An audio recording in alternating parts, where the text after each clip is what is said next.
বিকেল থেকে আজকে মনটা একটু ফাস্টফুড খেতে ইচ্ছা করছে।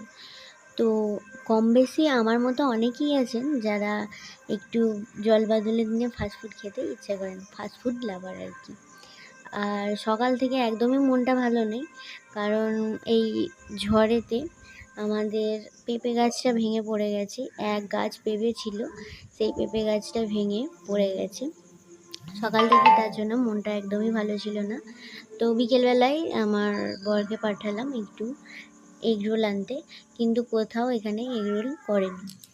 তাই বাড়িতে মা বললো যে পাউরুটি নিয়ে আয়, ডিম টোস্ট বানিয়ে দেবো। তো যেই বলা সেই কাজ আর কি, সেই ও তো নিয়ে চলে এসছে।